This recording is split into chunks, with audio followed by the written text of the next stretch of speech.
slime bag! What's your problem, bro? We're trying to have a good time. Nope.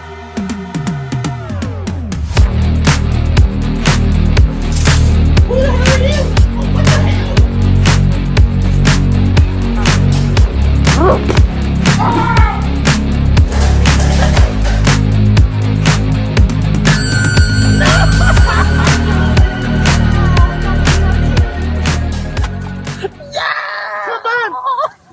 To the circus. What's going on, guys and gals, and welcome to Good Real Hunting. We have the good reels so you don't have to. It's your boy Brad. Brett Man's right over there. We are on our journey to real March Madness 2023, where we're going to have 64 of the best 90s movies facing off against each other, and we are doing so by giving you our top 5 movies of every year of the 90s.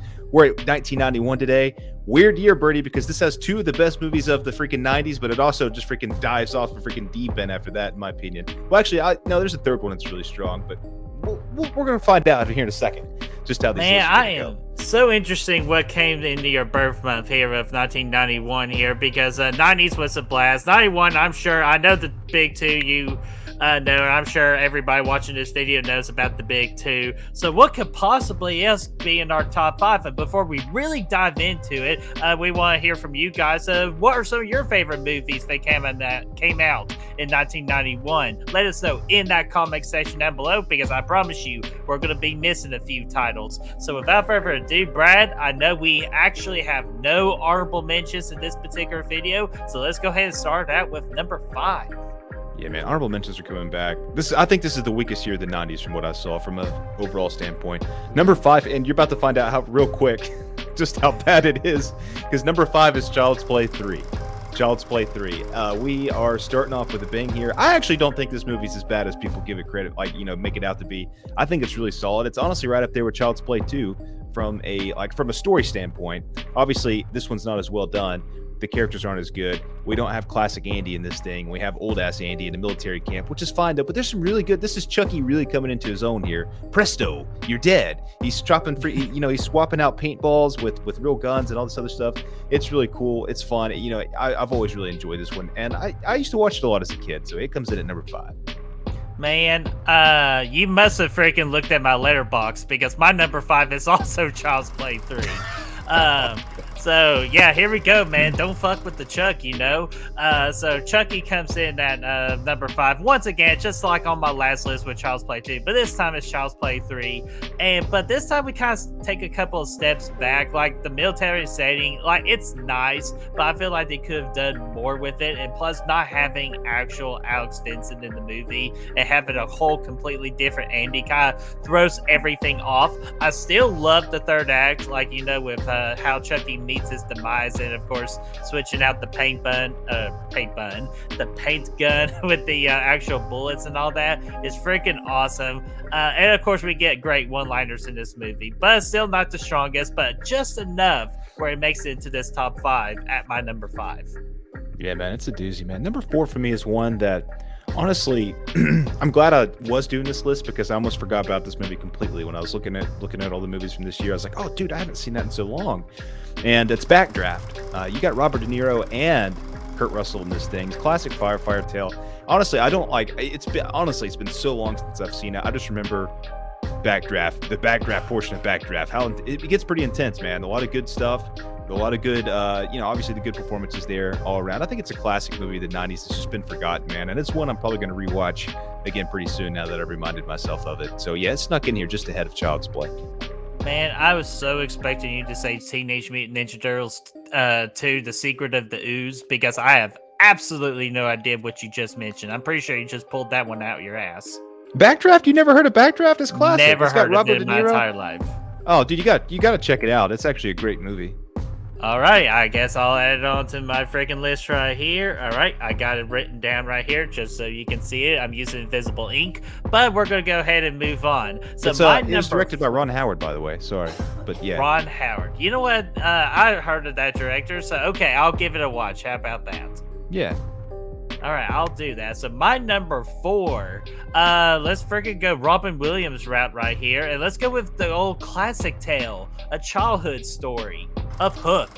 Classic tale of Peter Pan storytelling right here about how Peter Pan goes from adult back to a young boy, finds his inner child again, just to learn to become a better father, just to see that quest. And just who I can't remember the actor's name who played Hook in this movie, but the freaking costume design is near perfection on that character. And freaking Tonto.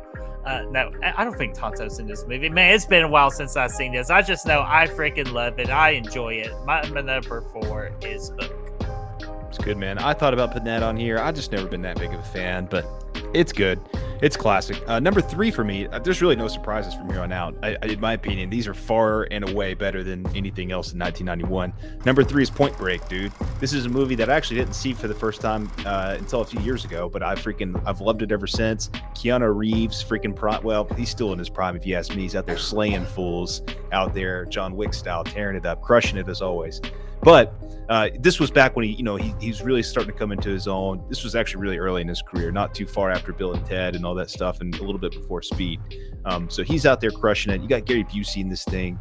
They're slaying it, man. It's that freaking buddy cop thing, sort of, but it's got a different twist, man. Patrick Swayze brings a lot into this. Some great Utah 2 moments in this thing. It's awesome, man. I can't wait to talk. This one's actually on the bracket for Real March Madness, and I can't wait to get to that point and rewatch it for the tournament. I get to that point. I saw what you did, you sneaky dog, you. The only reason that does not make my top 5 list is because, unfortunately, I've never seen it. And I'm not going to put a movie in my top 5 if I haven't seen it. So don't shoot me, everybody. And plus, I know how heavily requested Point Break is on this channel. I promise you, sooner or later, we will get to Point Break. I promise you. So my number 3, speaking of freaking childhoods and all that, like from Hook, let's go over to the Disney side of things here, because I'm a Disney expert. I'm the Disney Meister here. So my number 3, of course, is A Tale as Old as Time, Beauty and the Beast. Like, definitely one the absolute, if you ask most people, they're Mount Rushmore of Disney movies, with Beauty and the Beast. With freaking Belle, just bees, and you got freaking songs like Be Our Guest. Like, there's so much classic, and of course the classic of Gaston and all that, just being a classic asshole villain in a Disney movie. So I love Beauty and the Beast, so it is my number 3. Yeah, man. Okay, these next 2, we all know what's coming, guys and gals. What order are they going to go in? That's the question. Both of these movies are 5 out of 5s for me, without question. 2 of my favorite movies of all time. At least in the, I'd say they're both safely in the top 20. Number 2 is going to be Silence of the Lambs here today, man. Freaking classic, one of the best horror flicks, one of the best performances you'll see in a horror flick. And yeah, man, we're talking about freaking Hannibal Lecter here, man. Crushing it with Clarice, eating freaking fava beans with livers and all kinds of crazy stuff. Yeah, dude. I mean, we're talking it's one of the coolest stories, I think, and yeah, man, it's chilling. That's what it is. It's a good way of describing it. Man, dude, I should have figured that you were going to do Silence of the Lambs at number 2, and we got to say top 2, but where am I going to put things in my particular top 5 here? I'm going to go based off what I remember the most. So my number 2 is going to be T2 Judgment Day.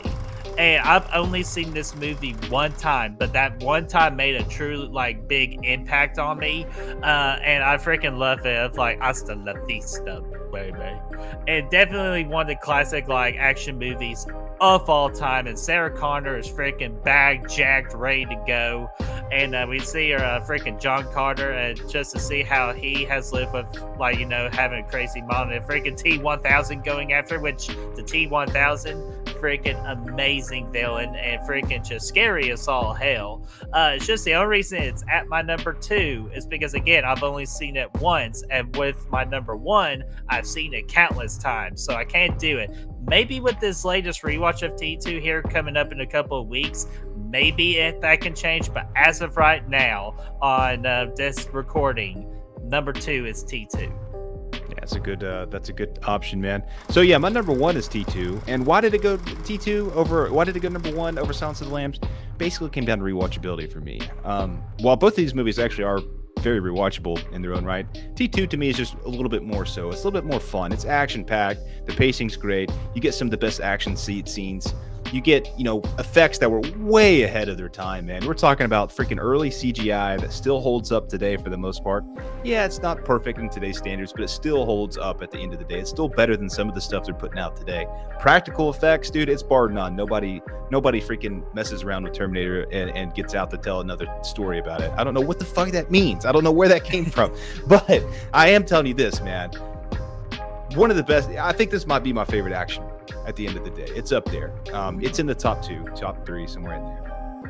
And yeah, it is because of those effects, those characters in there. Sarah Connor coming in, being one of the biggest badasses you've ever seen, slaying freaking Terminators, doing her thing, freaking battling out. Those Duke sessions between the T-800 and the T-1000 were absolutely outstanding, man. And it just, it takes everything we love from the first Terminator movie and amplifies it, man. You don't have Kyle Reese going up against a Terminator.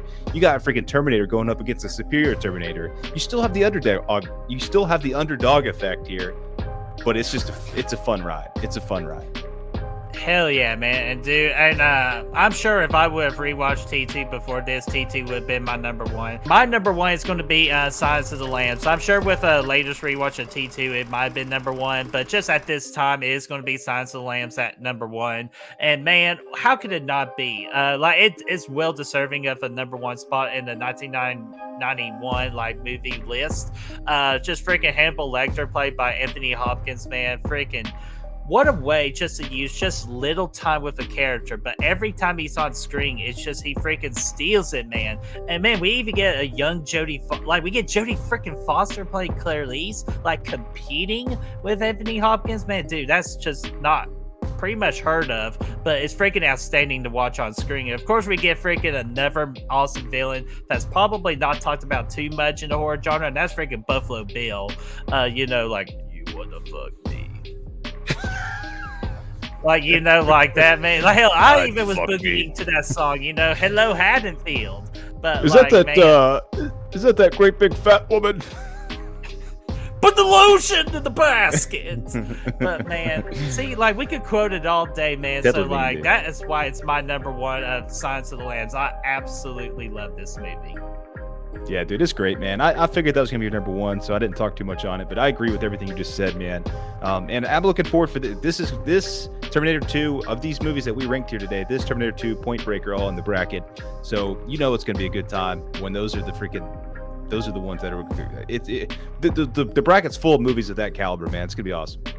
Dude, yeah, absolutely. We at least mentioned 2 of potential Final Fours in the real March Madness 2023 tournament, with Point Break possibly could being a Cinderella story. So at least we throw those 3 movies out there. But of course, we want to hear from you guys. What are some of your favorite? What are your top 5 movies from 1991? Are we missing a particular movie, or do you agree with our list? Let us know in that comment section down below, and let's get that discussion rolling. And if you want to help us find the good reels, you can do so by finding us on our social media pages, all listed in the description for you to find. That Patreon link is down there for you to find as well. Absolutely. And until then, we will see you all for the next one, where we dive into 1992. So see you then. That's a good year, dude. Yeah. Oh, see you, man. We're going to have fun with that. I can't wait.